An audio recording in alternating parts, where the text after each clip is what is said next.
नमस्कार दोस्तों। भारत सरकार के नए नए कारनामे लगातार किसानों को जवानों को लुभाते रहे हैं और जिस तरीके से देश में नए नए जो कारनामे हो रहे हैं उनको लेकर बहुत सारी बातें होती हैं, बहुत सारे उन पर सवाल उठते हैं, गंभीर मुद्दे वो बन जाते हैं। इसी तरीके से आज अभी मैं गांव ब्रह्मखेड़ा में हूँ। शामली जिले में गांव आता है, ब्लॉक है कांदला। और आप देख रहे होंगे अंडरपास है ये, इसको आप नहर या रजवाहा मत समझना। ये खेत हैं पड़ोसियों के जो कि अंडरपास के नज़दीक खेत हैं। और आप देख लीजिए घुसते बाद ये जैसे यहाँ से घुसे हैं हम, देख लीजिए आप, ये यहाँ से घुसते ही अंडरपास में पानी की हालत आप देख लीजिए। मैं बात करूँ क्योंकि आप देख रहे होंगे मैं अंडरपास के पास थोड़ा जूम करके की कोशिश करता हूँ जिससे आप समझ सकें।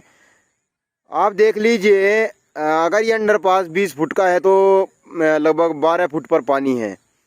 आप देख रहे होंगे जहाँ से हम इससे छलांग भी नहीं लगा सकते जहाँ तक पानी भरा हुआ है।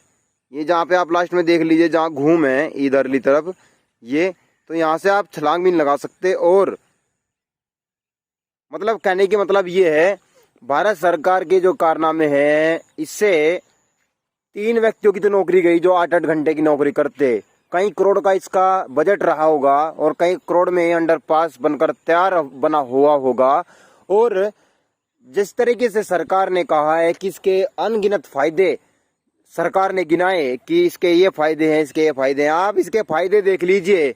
इससे साइकिल नहीं निकल सकती, मोटरसाइकिल नहीं निकल सकती, ट्रक नहीं निकल सकता, ट्रैक्टर नहीं निकल सकता, झोटा बुग्गी नहीं निकल सकती, खुद आदमी नहीं निकल सकता।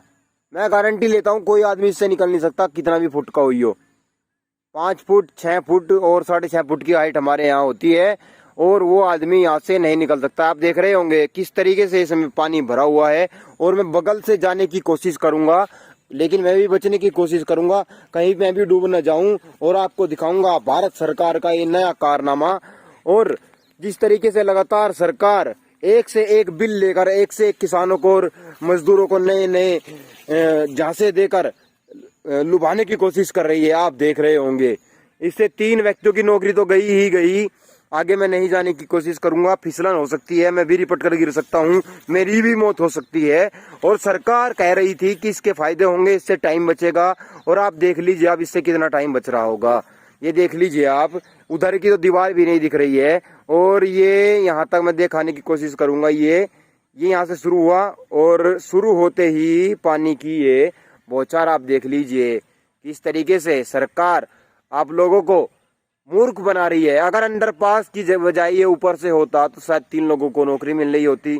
पहले भी मतलब जब ट्रेन क्रॉसिंग होती थी, हालांकि बहुत सारी मौतें हुई हैं ट्रेन के आने की वजह से, लेकिन अब जिस आदमी को मेडिकल की जरूरत हो, इमरजेंसी की जरूरत हो, वो कहाँ से जाएगा? इससे निकल के बता दीजिए। और ये हमारे यहाँ का मेन मान लीजिए मेन है ये, और गांव ब्रह्मखेड़ा को ये जोड़ता है, शामली से जोड़ने का ये काम करता है ये रोड। और मेन रोड भी यही है।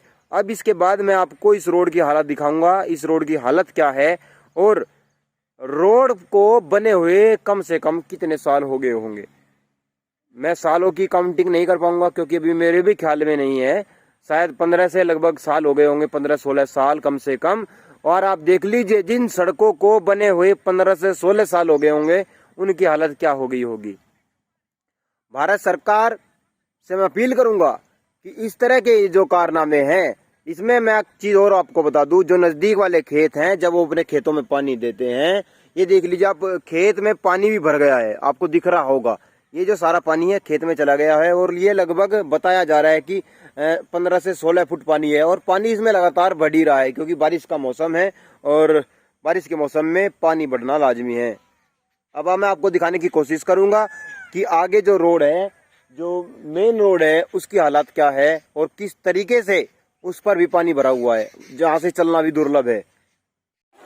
और अभी जिस रोड को मैं आपसे दिखा रहा हूँ, ये रोड भी अंडरपास से जुड़ा हुआ है। इसकी हालत आप देख लीजिए, इसकी हालत क्या से क्या हो गई है और किस तरीके से अंडरपास की तरह इस पर भी पानी भरा हुआ है। पानी भरने से ग्रामीणों को जो आने जाने में दिक्कत हो रही है वो बहुत ही कहने सुनने से परे की बातें हैं। किसी विधायक ने, किसी सांसद ने किसी ने भी इसकी तरफ कोई ध्यान नहीं दिया है। अलग अलग यहाँ MP बन चुके हैं, मैं नाम नहीं लेना चाहूंगा, आप बखूबी जानते हैं कैराना को लेकर क्या क्या बातें होती हैं। यहाँ शामली विधानसभा से विधायक भी रह चुके हैं, अभी 2022 के चुनाव हुए ही हैं, नए विधायक आ गए हैं, उनसे भी हम विनती करेंगे कि इसको बनवाने की कोशिश करें, क्योंकि ग्रामीणों को जो आने जाने में दिक्कत होती है वो बड़ी मतलब उनको हम बयान नहीं कर सकते। बहुत सारी दिक्कतें ग्रामीणों को आ रही हैं और ये देख लीजिए आप इसकी हालत क्या हो गई है। पानी किस तरीके से भरा हुआ है, बाइक यहाँ से निकल नहीं सकती, कोई जोटा बुग्गी यहाँ से निकल नहीं सकती।